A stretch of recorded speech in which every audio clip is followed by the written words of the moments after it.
If you're going on a cruise and not sure what size suitcase will be best for you, by the end of this video you'll know exactly what size suitcase to bring and different things to consider when packing for your Caribbean cruise. For more tips and advice about cruise and travel, hit the subscribe button and then click the notification bell so that you don't miss out on any of the new videos that are coming. My name is Lady, I'm from travelwithlady.com, and after going on 14 different cruises into 34 countries, I have packed in several different sizes of suitcases for 7-day cruises, 5-day cruises, and I'm going to break down a couple of things to consider when choosing the suitcase size for you. Let's consider a lot of suitcase sets come in a carry-on size, a medium size, and a large size. So when I say carry-on, medium, and large, you know what I'm talking about. So that medium size I would use for a 7-day cruise or higher or longer, and that large size I wouldn't really use it as much because it's harder for me to pack less than 50 pounds in those larger size suitcases. So considering the length of your cruise, between 3 to 7 days you can get away with either a carry-on suitcase or a backpack. I have done it before and still had 7 different formal outfits for each night. But if you are someone who likes to pack more, I would suggest if you are going on a week-long cruise, packing a medium-sized suitcase. Then if your cruise is possibly, I would say about 10 days or 2 weeks or more, then I would choose a large suitcase and just give yourself that breathing room so that, especially if you don't want to do laundry, I don't like doing laundry on vacation, so if you don't want to do laundry, give yourself more room in your suitcase. Do you tend to overpack? And if you do, just don't do a carry-on suitcase. And it's not to be mean, it's just you're going on a cruise, and if you do tend to overpack, it might actually be more stress to try to go in and carry on than it would be just to choose that medium-sized suitcase and give yourself that breathing room. After you've done, especially if it's your first cruise. So after you've done a cruise or two, then I would suggest that yes, if you want to try going smaller in your suitcase, do it, but not for your first cruise, because I just think that I can be an overpacker and it'd just be so much more stressful knowing that it's my first cruise and I'm going in a tiny suitcase. So give yourself that breathing room, choose that medium-sized suitcase if you are going on a 7-day cruise.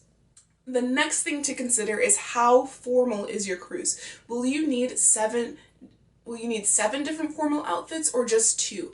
Or is your cruise very casual and you never have to wear a formal outfit? One other thing to consider is that if you don't want to dress up on your cruise for dinner, you don't have to. You always have the option of going to a buffet for dinner. And just a little bonus tip is sometimes they even have the same things they're serving at the more formal dinner up at the buffet. You're just serving yourself the items. So depending on how formal or fancy you want to get on your cruise, if you choose to go more casual, then you would need less items so you can go in a smaller suitcase. My go-to suitcase right now is the medium suitcase from Away. If you are not familiar with Away, they have really awesome suitcases that I am seriously loving. I did get a really cute blush pink set. I know my aunt is loving her purple set. So they have different colors and different styles, and they are spinner luggage. I honestly was not a fan of spinner luggage. I really wasn't. I always did the two-wheeled luggage, but now that I've gone spinner, I don't know if I'm going to go back. So, and I've also done more of the cloth suitcases, and now that I've done more of a hard surface, I don't know if I'll go back to a cloth suitcase either.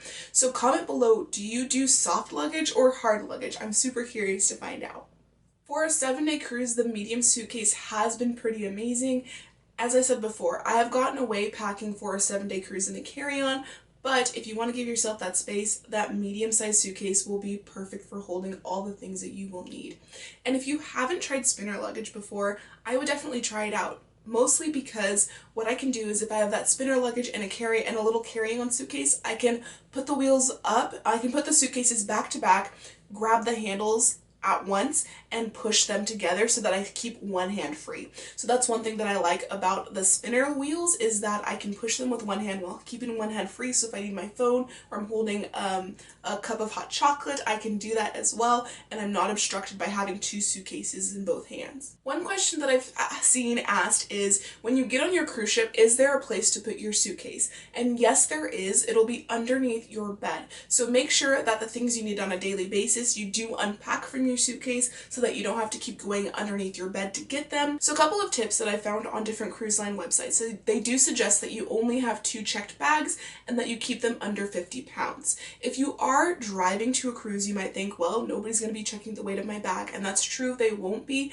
But I do suggest that you still be kind to the cruise porters and the cruise staff because they do have to lift your bag to get it on the cruise ship. Just making sure that your bag isn't too heavy so that they can lift it with ease. So now that you know what size suitcase that I do suggest for a 7-day cruise, or that you're taking for a 7-day cruise, what are you going to pack in your suitcase? Well, lucky for you, I do have a free cruise packing list that you can download right now and get it right away.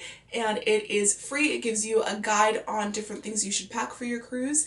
And I'll also give you my different tips and tricks that I have found while cruising. So click the link in the description box so that you can download that free cruise packing checklist. Don't forget to like and subscribe so that you don't miss any of the new and upcoming videos. Turn on that notification bell so that you're notified when I do upload a new video. If you want more videos on packing, make sure to click the link on this video or in the description box where you'll get sent to the playlist that I have on packing. I've done, I think this is my 5th or 6th video on packing, so there's a lot that we've covered just on packing alone. I'm super excited to continue with another series with you.